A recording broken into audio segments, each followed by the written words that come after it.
আসসালামু আলাইকুম রহমতুল্লাহ। আজকে আমরা চলে এসেছি নতুন একটা ভিডিও নিয়ে, যেটার নাম হচ্ছে গোলক।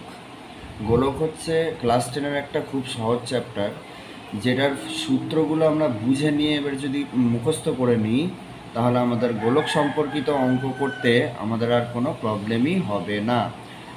তো চলো আজকে প্রথম শুরু করা যাক যে গোলক। গোলক মানে হচ্ছে পূর্ণ গোলক, মানে সেটা পুরো গোল। যে একটা গোল, ধরো একটা ক্রিকেট বল আছে, একটা ধরো ক্রিকেট বল আছে, সেই ক্রিকেট বলের তোমার কাছে জানতে চাইলো যে পুরো ওপরের ক্ষেত্রফলটা কত। মানে দেখো, একটা গোলকের বেসিক্যালি একটাই তল হয়, যেটা হচ্ছে বক্রতল। ঠিক আছে, তাহলে জানতে চাইলো যে গোলকের সমগ্র তলের, মানে এই উপরের তলটার ক্ষেত্রফল কত। তখন সূত্র হচ্ছে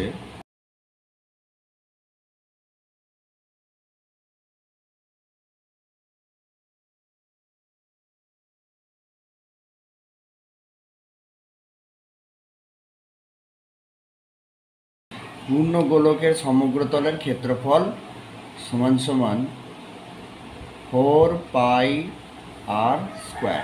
ঠিক আছে, পায়ের মান হচ্ছে 22/7, এটা আমরা জানি। আর তার সাথে 4 গুণ আছে, আর 8টা হচ্ছে ব্যাসার্ধ। ঠিক আছে, আচ্ছা, তারপরে তোমাকে জানতে চাইলো যে এই পুরো গোলকের ভেতরে, ধরো এটা একটা লোহার গোলক আছে, তো এই লোহার গোলকের ভেতরে কতটা লোহা আছে, মানে সলিড কতটা লোহা আছে, সেটা তোমাকে জানতে চাইলো। আচ্ছা, এইটা সবসময় বর্গ একক হবে, হ্যাঁ, ক্ষেত্রফলে সবসময় বর্গ একক, বর্গ একক। আচ্ছা, এবারে পূর্ণ গোলকের তোমার মানে ভেতরের যে কতটা লোহা আছে, মানে আয়তন আয়তন জানতে চাইলো। তাহলে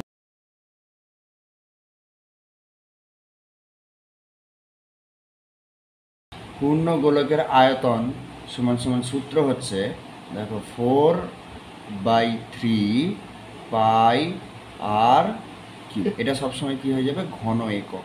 যা একক থাকবে সেটা ঘন একক হয়ে যাবে। চলো এবার আমরা জানবো কি অর্ধগোলক। ঠিক আছে, অর্ধগোলকটা কি, দেখো, অর্ধগোলক হচ্ছে একটা পুরো বলকে যদি হাফ করে কাটা হয় মাঝখান থেকে, যদি একটা মাঝখান থেকে এরকম হাফ করে কাটা হয়, তাহলে এটা অর্ধগোলক তৈরি হয়ে যাচ্ছে। আচ্ছা, এই অর্ধগোলকের হচ্ছে দুটো তল থাকে, একটা হচ্ছে বক্রতল আর একটা হচ্ছে সমতল।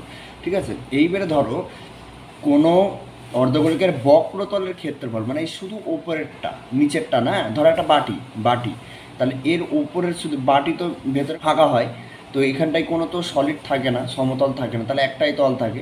ঠিক আছে, এবার বললো যে এই পুরোটার ক্ষেত্রফল জানতে চাইলো তোমার কাছে। ঠিক আছে, এই পুরোটার ক্ষেত্রফল যদি জানতে চায়, তাহলে তার সূত্র হচ্ছে,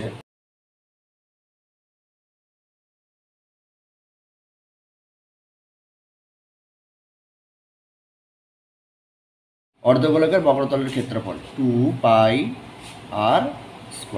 ঠিক আছে, এবারে যদি বলা হলো যে এই যে অর্ধগোলকটা পুরো সলিড আছে, মানে এখানে একটা তল আছে সমতল, আর এখানে একটা তল আছে বক্রতল, এর ভেতরে কত লোহা আছে, এটা যদি লোহার বল হয় তাহলে লোহার বল হবে, তার কতটা লোহা আছে এটা তোমাকে জানতে চাইবে। ঠিক আছে, তাহলে তুমি কি করবে, তাহলে সূত্র হচ্ছে,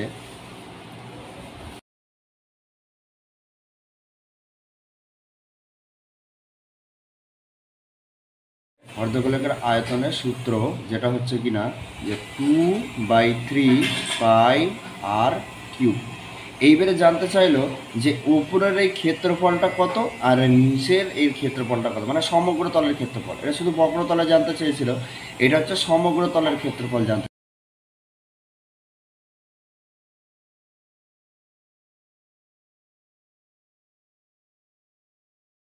অর্ধগোলকের সমগ্র তল মানে এই তলটার উপরের ভাগটা, আর এই নিচেই কি আবার একটা এরকম গোল হবে, হ্যাঁ কি না, যদি সলিড হয়, এটা পুরো সলিড হয়, তাহলে এরকম একটা গোল হবে, আর এটা সমতল হবে, তাই কি না। এইবারে এই অর্ধগোলকের সমগ্র তলের ক্ষেত্রফল যদি জানতে চাই, তাহলে এর সূত্র হচ্ছে, দেখো এখানে লিখে দিচ্ছি। আচ্ছা, এটা ঘন একক, হ্যাঁ,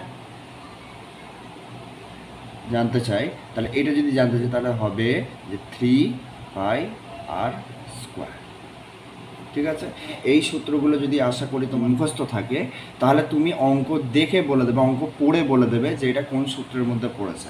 গোলক সম্পর্কিত অঙ্কই, কোনো রকম কোনো অসুবিধা হবে না। আশা করি তোমার এই ভিডিওটা ভালো লেগেছে। ও এরকম যদি ভিডিও আরও পেতে চাও, তাহলে এই চ্যানেলটাকে সাবস্ক্রাইব করো এবং এই ভিডিওটাকে শেয়ার করো, লাইক করো, কমেন্ট করো। এরপরে গোলক সম্পর্কিত যে অঙ্কগুলো আছে সেইটা আমি সমাধান করার চেষ্টা করব ইনশাআল্লাহ। ঠিক আছে, আজকে এই পর্যন্তই, দেখা হচ্ছে আবার পরের ভিডিওতে। তো ততক্ষণ পর্যন্ত সুস্থ থাকো, ভালো থাকো, শিক্ষা অর্জন করতে থাকো। আসসালামু আলাইকুম ওয়া রাহমাতুল্লাহি ওয়া বারাকাতুহু।